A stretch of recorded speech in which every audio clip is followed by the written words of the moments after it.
पिछले 10 साल से नरेंद्र मोदी अपनी मनमर्जी का काम करते थे। जब मन आता था तुगलकी फरमान इशू करते थे।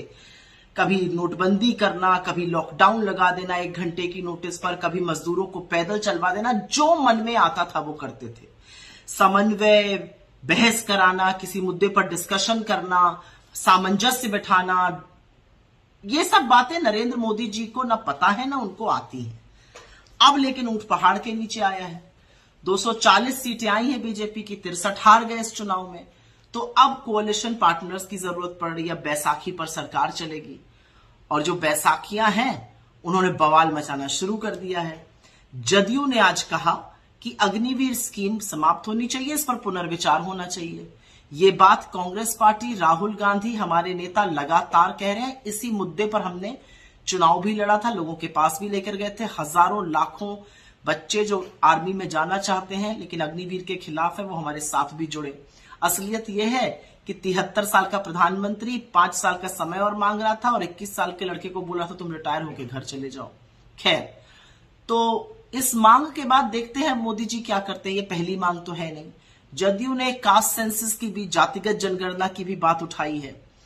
तो मोदी जी का जो आदत पड़ी हुई थी अपनी मनमर्जी करने की, अपने तुगलकी फरमान चलाने की, एक अकेला सब पर भारी, अब खींचे जाएंगे हर डायरेक्शन में। और उनका टेस्ट ये है कि वो कितना समन्वय बिठा पाते हैं, वो कितना सम्मान कर पाते हैं, वो कितना सामंजस्य बिठा पाते हैं।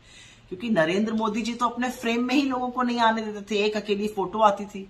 अब कल से मैं देख रही हूं जितनी भी फोटो आ रही है उसमें सब लोग शामिल हो रहे हैं। कल से साहब एक ही कपड़ा पहन के सुबह से शाम तक रहे, विनम्रता से। अब मोदी की गारंटी, तीसरे शब्दों में अपने आप में बात करते थे। मोदी, मैं, हम, मेरा नहीं, मोदी बोलते थे। अब वो सब खत्म है। अब एनडीए की बात कर रहे हैं, हम की बात कर रहे हैं। लोकतंत्र की ना यही खूबसूरती है, यही ताकत है। बड़े बड़ों की हेकड़ी निकालता है। लेकिन मुद्दों पर वापस आती हूं और मुद्दा है अग्निवीर का। और अग्निवीर एक ऐसी स्कीम है जिससे सेना का मनोबल टूटता है, उनका पराक्रम टूटता है। और ऐसी युवा विरोधी, ऐसी सेना का पराक्रम और शौर्य का खिलवाड़ करने वाली योजना का कोई जगह नहीं है। उसको तुरंत स्क्रैप करना चाहिए। मोदी जी के अंदर अगर जरा सा भी सेंस होगा तो वो करेंगे, और अगर अब नहीं उनका करने का मन होगा तो उनके एलाइज उनका हाथ पकड़ के उनसे कराएंगे। शाबाश हिंदुस्तान, बड़े बड़े तानाशाहों को सबक सिखाया आपने।